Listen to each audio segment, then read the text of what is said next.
Tervetuloa jälleen kerran uuden videon pariin. Nyt tapahtuu jotain, mitä on odottanut hyvin pitkään. Sanotaanko ehkä 6 vuotta. 6 vuotta jopa. Odottanut tätä hetkeä, tätä päivää. Mä oon todella innoissa. Mä oon niin innoissa, että mä oon viimeiset 2-3 päivää, niin mulla on mä oon tuntenut sen jännityksen koko ajan, ihan koko ajan, taukoamatta. Lähden ostaa itselleni synttärilahjaa. Mulla on ihan just synttäri, täytän 25V ja nyt on aika palkita itteni, kun on päässyt kerran tänne asti elämässä jollain kivalla lahjalla. Tosiaan nyt ollaan hakemassa minulle synttärilahjaa. Ja on todella innoissaan. En oo mennyt uneista kiinni viimeisen viikon aikana, kun olen miettinyt tätä hetkeä. Ja nyt se ehkä vihdoin tapahtuu. Saa nähdä. On siis menossa hakee Harley Davidsonia itelle synttärilahjaksi. Viikon päästä tosiaan täytän 25V, niin ajattelin ostaa tommosen kivan synttärilahjan. Ei oo mikään halvin synttärilahja, mutta ainakin hyvä, josta minä tykkään.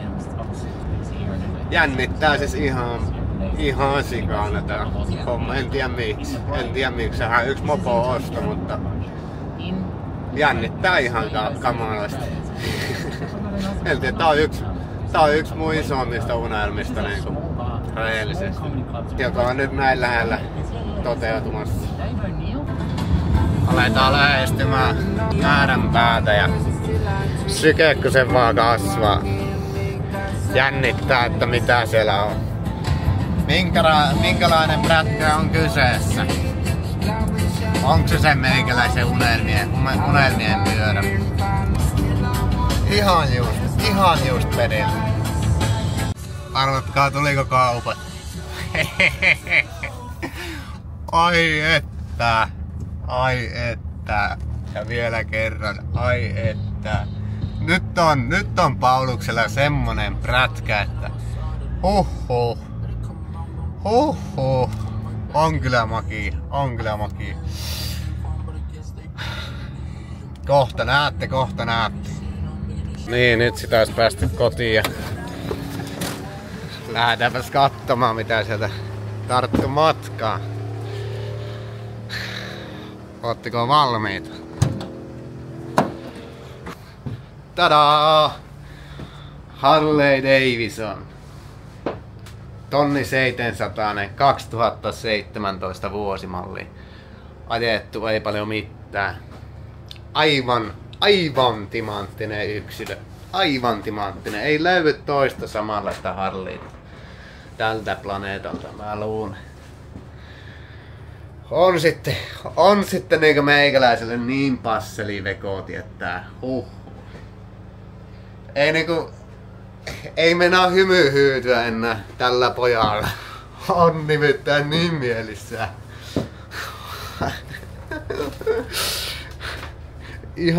Ihan mieletön. Huomenna saatte vähän soundcheckia. Tää tosiaan painaa 300 kiloa tankki täynnä, niin mä en tiedä miten mä saan tää yksin tästä alas. Pois tällä pakuusta. Pitää soittaa varmaan jollekin friendille, että tulee jeesaa. Mut on sitten makia. Ai että. I'm so happy. Parhaat synttärit ikinä. Joo, uusi päivä koittanut. Nyt ootellaan, että kaveri tulee auttamaan, niin saadaan toi prätkä alas tuolta pakuusta. Laitan laturi tuon akkuun, kun Se on seissyt myyjän tallissa. Niin. Nää on semmosia, varsinkin nämä mopot, että jos ei sitä edes käytä säännöllisesti käynnissä tai ajamassa, niin helposti putoaa tuo virtataso silleen, että se ei riitä käynnistämiseen. Ladataan sitä pikkusen ja sitten odotellaan, että trendi tulee jeesaa. Saa nähdä miten käykö. Painaa todella paljon toi moottoripyörä. Mut joo, 2 riskiä miestä, niin eiköhän se siitä tuo alas. 150 kiloa per käsi, niin ei oo paha. Odottava aika on pitkä, mä haluaisin päästä vähän ajelee jo tuohon kaduun. Ei viihti lähteä vielä mihinkään kauemmaksi, kun ei oo tosiaan vakuutuksia tossa. Mutta jos vähän sen tässä kotitilaan. Viikonloppuisin ei oo noin konttorit auki, että vois käydä vakuutukset päälle sun muut. Mut ne pitää hoitaa sitten myöhemmin. Voi olla, että vasta sitten kun tuu seuraavan kerran työreissulta takas kotiin. Mut joo, kohta mä ajattelin, että laitan käyntiin tai vähän kuuntelen soundeja tässä ootellessa. Kello on varmaan 9 vasta ja Asseri lupaa, että se tulee tossa 10-11 aikaa. Niin, on tässä aikaa odotella. Tois pyörä saatu talliin. Kyllähän se näyttää hyvältä, voi kerta kaikki. Laitoin akun laturiin tässä, kun ei jaksa oikein starttaa käyntiin asti. Niin, ladataan akku siihen ja kävin heittää pikku testiraidin tossa kadulla. Oli kyllä mieletön vehe. Niinku, kyllä se niinku tuntuu, että niinku tuo prätkä vie meikäläistä enkä minä tuota. Että kyllä sitä on ihan kyytiläisenä. Täytyy arvostaa noita voimia, mitä tuo pyörä sisältää. Ready to ride!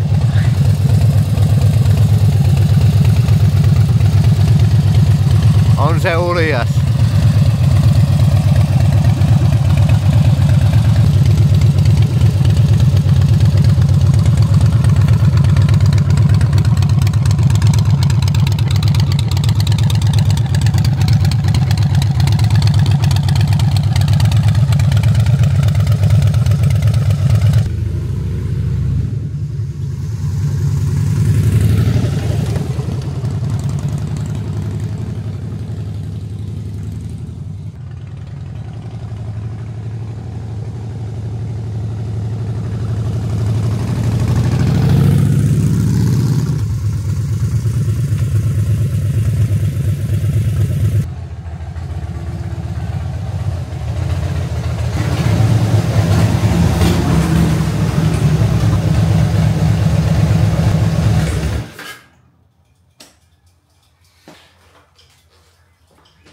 Tää on ihan mieletön. Siis tuo ajomukavuus tässä. Niin, se on jotain ihan uskomatonta. Niinku, ei tässä mitään järkeä. Kuka tommosen on keksinyt? Ihan uskomattoman hyvä aja. Siis ihan uskomattoman hyvä aja. Jokaisen pitäisi kokea tää fiilis. On makia peli. Mut joo, tää oli tämmönen video prätkästä. Näitä tulee varmasti lisää ja kun pääsen tekemään reissua ja muutenkin fiilistelee tätä vähän enemmän. Oli niinku ihan uskomattoman hyvä ajettavuus ja kaikki oli aivan mintissä. Musta tuntuu, että mä oon jossain unessa ja mä en vaan nyt on vielä herännyt siinä, että onko tämä todellista. Fiiliskö sä päästelet tuolla noita katuja pitkin. Aivan jotain niinku överisiisti. Jokaisen pitäisi päästä kokemaan tää. Että onhan se nyt komia. Semmonen nippelitieto tästä, että pelkästään tämä penkki maksaa 1 000. Ei oo mikään halvin pyllynpeenmuste tämä. $1000 maksaa. Lopetellaan tämä video tähän ja tilatkaa kanavaa ja tykätkää ja kommentoikaa jos tykkäätte ja haluatte nähdä lisää kontenttia tästä Australia Lifesta.